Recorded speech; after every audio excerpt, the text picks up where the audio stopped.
Hi guys, it's Natalie here. I'm back with another one by request, and I just want to first start off by saying thank you so much to those of you that have been watching my videos over here on YouTube, Instagram, and clients that have taken to the website. I really appreciate not only taking the time to watch them, but all the lovely feedback I'm getting. So thank you. Second of all, this video today is going to be about how to unlock those hamstrings. There is a technique that us massage therapists do that it is very easy to do for you at home as well, and you can increase the length of your hamstring less than 30 seconds. Let's get to it. Next, we're going to talk about muscle energy techniques and what they actually are. So if you've watched some of my other videos, I have briefly touched down on it. I love muscle energy techniques. We are going to nickname them METs for the purposes of this video. Muscle energy techniques, long story short, are essentially working on what's called a Golgi tendon organ. So it's a little cell inside of our tendons, which are, the tendons are what attaches the muscle to the bone. So essentially what we do is we trick the muscle to thinking that it's about to rip off the bone. I know that sounds really gruesome and graphic, but it's our body's protective system, but we've learned how to override it. So we kind of trick it to think it's about to tear, and so that the brain quickly sends a signal back to the muscle to say, relax, relax, relax.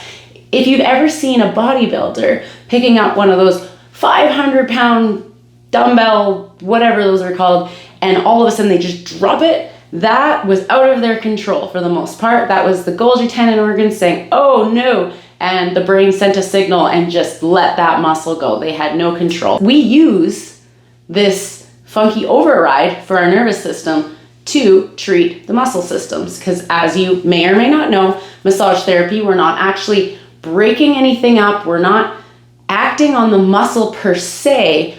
Everything we are doing is talking to the nervous system. We are talking to the nervous system with manual therapy, movement, stretches, tricking it so that the brain and the nervous system let things go. Now let's talk about the hamstring muscle itself. The hamstring muscle starts right at the ischial tuberosity, which is right underneath the hips, basically the sits bones of where you sit on. And there's three big muscles, semitendinosus, semimembranosus, and bicep femoris, that come all the way down, and then they bifurcate or split off. Semitendinosus and membranosus go off together, and bicep femoris kind of hits the lateral knee. Semitendinosus and membranosus hit the medial knee, and they cross over the knee joint. So they act on two joints, the hip, and it does extension, and the knee joint where it helps with flexion. Why does that matter today? It always matters what movement the muscle does before we can come at it with a muscle energy technique. In other words, we're not targeting the right muscle. How do you know if you have short hamstrings? Well, one of the biggest ways that most people notice is because they get lots of lower back pain, especially on flexion or bending forward, when you kind of go, and you can't get up again. Usually that's because the hamstrings are so tight, they're actually pulling your pelvis under. A lot of times you'll see that lower back curve that should go to the front of the body actually is quite flat, or sometimes it's even reversed the other way. Usually your kind of butt is tucked underneath you, and accompany tailbone pain, because when we're seated, you end up sitting directly on that tailbone. Okay, let's get started with some hamstring length demonstrations so that we can mark our progress through this quick video. I'm going to start by standing so you can see a few things. You might lose the top of my head here. Now, hamstring length can be determined in many different ways, but one of the easiest ways we can do that is by keeping our back nice and flat and reaching towards the floor or hanging down. Now, I'm not quite sure how far away I am from the floor there, but I'm going to guess 6 to 7 inches. I'm about halfway to my shins with my back nice and flat. As soon as I let my back round, now I am taking some of that movement from my spine as well, so it's not as equal a measure. However, just for sakes of this video again, you can see I can place all 10 of my fingertips on the floor right now. This is me completely not warmed up, haven't worked out today, have not pre-stretched my hamstrings, haven't done anything, literally haven't done anything today. If you have a yoga strap like mine, brilliant. If you don't, go and grab a belt a robe, belt, a strap off your jacket, anything you can find that somewhat resembles this. Let's get to it. Let's take our strap, our belt, our whatever object you have. And again, remember, if you don't have one, that is totally okay, because you may be able to do it without it. I personally just like to use the strap so that I can relax my upper body a little bit more. So what we're going to do with this one and every one, and I'm going to explain real quick before we get started, is we take the muscle to full length, not what it should be, what it is. And how we know that is when we feel the stretchy feeling. So when I pull back on my leg, I feel a stretch in my hamstring, which is here to here, and I feel it kind of in the muscle belly, a little bit more on the lateral side today, when I get to about this length right here. Now you notice my knee is still a little bit soft. I could straighten my knee joint a little bit more, and that increases the stretch. Actually takes the stretch a little bit further down my leg as well. You just want to find that stretch, and when we're there, you're going to take a deep breath in, hold your breath, and you're going to contract that muscle for 6 to 9 seconds. Now I haven't done that yet, so hang tight. What I mean by contract that muscle, remember when we talked about how it acts on the hip joint and the knee joint?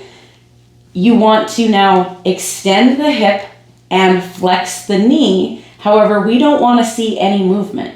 So often we think, okay, to contract a muscle, we got to move it. Not always. We just want to find that 1 to 5% strength where you can feel that muscle turn on, but it's not powerful enough that it's actually moving those joints. So let's do this together. We're going to have a few practices on this. We're going to do this 3 to 4 times. So just follow my lead. I will try and talk through it so you don't have to stare at the screen. All right, so we got our strap on our foot. If not, then we're maybe pulling from below the knee, above the knee, or reverse, whatever direction you're at right now. Keeping the knee soft, and I'm at my full length right there. Now I'm going to take a deep breath in, hold my breath, and contract the muscle. I'm kicking with my knee joint. I'm pushing slightly with my hip. You can see there's a little bit of shaking. Obviously, I'm not holding my breath because I'm talking to you. 2 and 1 and release. I'm going to not let go, but I'm going to pull a little further. And you could probably see how I got quite a bit more length. Now this next one, we're going to do it together. However, I'm not going to talk to you because I'm going to do it properly. So let's all together, 3, 2, 1, take a deep breath in.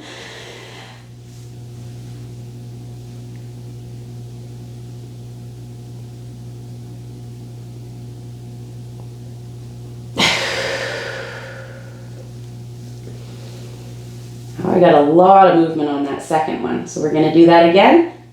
Take a deep breath in. Hold your breath. And slight kick at the hip and bend at the knee. 5, 4, 3, 2, 1. Relax your breath. Relax the leg. Pull a little bit further. Now I'm just holding for a moment here, and hopefully you are too. This should feel like a stretch, but it should not be so intense that you can't handle it. And another thing to mention is if the stretchy feeling is not going away between contractions, you've gone a little bit too far. So just back up a bit. We're going to do this side one more time together. So let's take a deep breath in.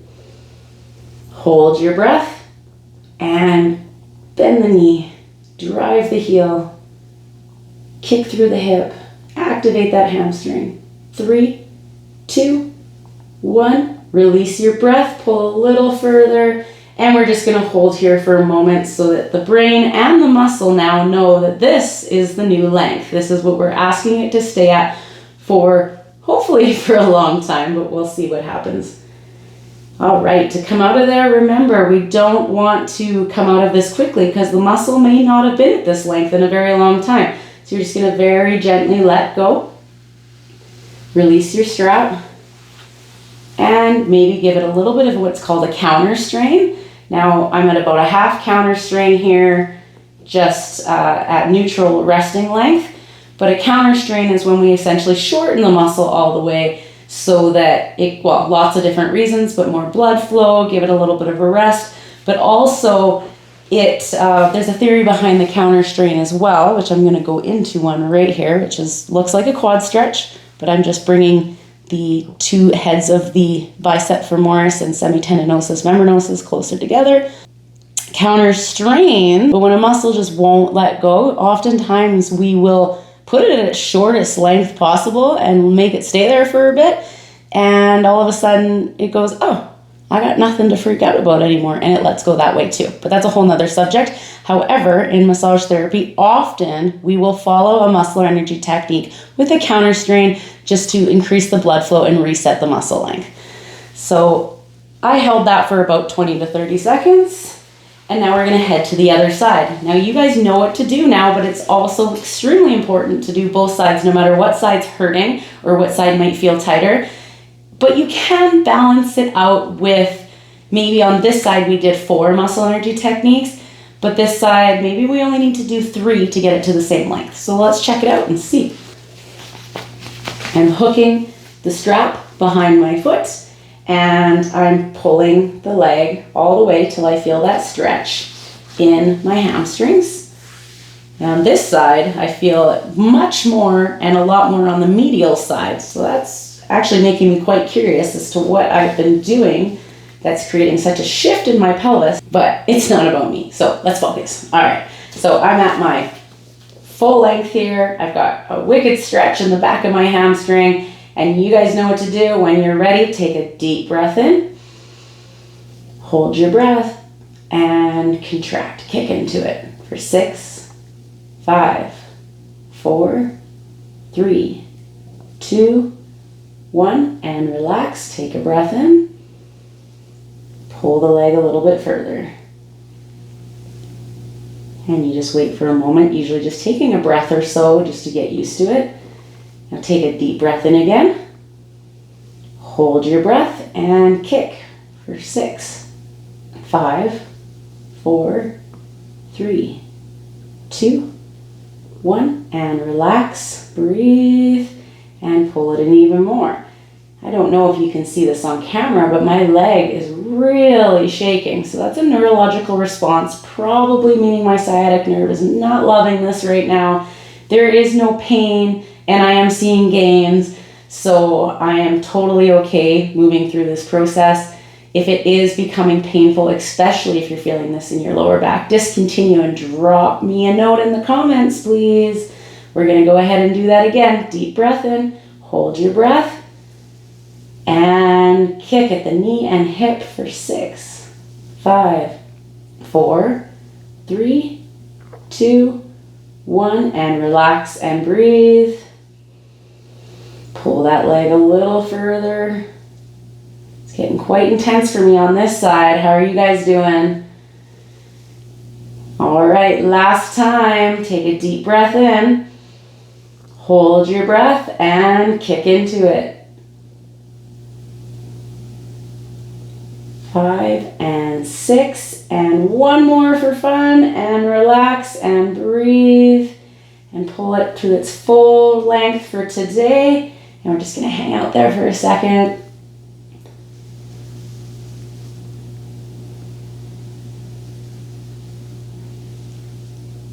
Excellent. Coming out of it nice and slowly. And I'm just going to gently counterstrain this side by first starting with a neutral position. And then that quad looking counterstrain, quad stretch looking counterstrain, where I'm just bringing the 2 ends of the muscle a little bit closer. And I don't want to spend too much time here because I can't see you. And we're going to turn back around. Before we do that check, let's start here. Let's see where my right hamstring is in comparison to the beginning of the video. I feel like I got a lot further. And let's see where that left one is. Pulling, pulling. Again, I won't be able to see it for myself until I'm rewatching. And I've done quite the number on my little hairdo here. I'm going to come up to standing and we'll see. Before we started, I remember I got my hands about halfway down my shins. See how far I can go. Whoa! My back is relatively flat and I've probably got 3 or 4 inches, I'm thinking. And I can pretty much get all my fingers onto the floor now. Maybe not my hand quite yet. Pretty cool, hey? So I know that I kind of baited you all with a 30-second fix in a much longer video, but the explanation was super, super important. So I hope you enjoyed this video. If you did, if it was helpful, please toss it a like, maybe share with some of your friends that could use this information. Please subscribe to my channel as I'm trying to grow here, and hit that notification bell so that when I give you another video, you know it's coming. I hope you guys enjoyed it. I hope to see you again. Happy healing.